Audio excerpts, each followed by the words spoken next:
एक बार एक बड़े से हॉल में बहुत सारे लोग बैठे थे। वहाँ पर दुनिया का एक बहुत ही बड़ा स्पीकर आने वाला था और सब लोग उनकी बातें सुनने के लिए वहाँ आए थे। लगभग 10 मिनट के बाद वह स्पीकर स्टेज पर आ जाता है और वह बोलता है कि अगर आपने मेरी बात ठीक से सुन ली और समझ ली तो आपकी ज़िंदगी पूरी तरह से बदल जाएगी।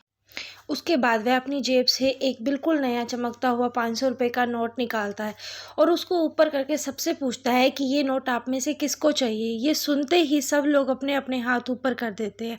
वह स्पीकर बोलता है कि ये नोट मैं आप में से ही किसी एक को दूंगा, लेकिन इसके लिए आपको थोड़ा वेट करना होगा।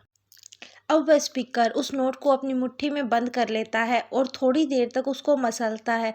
अब उस नोट पर सल पड़ जाते हैं और वह थोड़ा सा पुराना अब वह किनारे से थोड़ा फट भी जाता है। इसके बाद फिर उस नोट को ऊपर करके सबसे पूछता है कि अब भी ये 500 का नोट किसको चाहिए। इस बार फिर सभी लोग अपना हाथ ऊपर कर देते। तब वह स्पीकर ने उस नोट को ज़मीन पर गिरा दिया और उस नोट पर 3-4 बार पैर रख दिया। इससे नोट और भी पुराना हो गया और थोड़ा मिट्टी भी लगी। फिर उन्होंने उस नोट को ऊपर किया और पूछा कि अब बताओ अब इस नोट को आप में से कौन लेना चाहता है। और अब इस बार भी सबने अपने हाथ ऊपर कर दिए।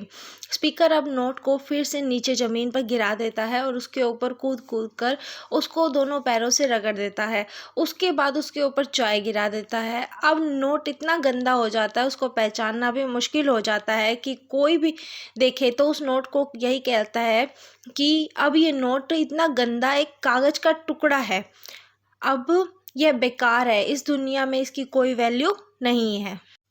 स्पीकर ने एक बार फिर उस नोट को उठाया और ऊपर करके सबसे पूछा अब इस नोट को कौन लेना चाहता है। और इस बार भी सब ने अपने हाथ ऊपर कर दिए।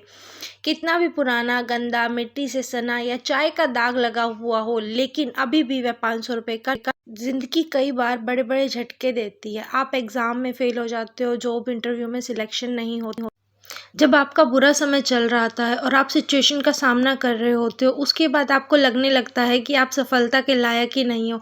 आपको लगता है कि दूसरे लोग आपसे बेटर है। आपको लगता है कि आप किसी काम के नहीं हो, आपकी कोई वैल्यू नहीं है। हमेशा याद रखो, उससे कोई फ़र्क नहीं कि आपने कितनी बार सिचुएशन का सामना किया है, आप ज़िंदगी में कितनी बार फेल हुए। आपकी वैल्यू हमेशा वही रहेगी जो पहले थी। आपके पास कुछ खास है जो दूसरों के पास नहीं, और ये आपसे कोई छीन नहीं सकता है।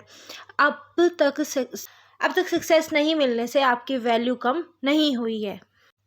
आप सभी भी अपने बारे में कितना भी लो फील कर रहे हो, इससे कोई फ़र्क नहीं पड़ता है। जो लोग आपको अच्छा समझते हैं वो लोग आपकी वैल्यू उतना ही मानेंगे, पहले जितना मानते थे। वैल्यू को समझो और कुछ बड़ा करके दिखाओ। Thanks for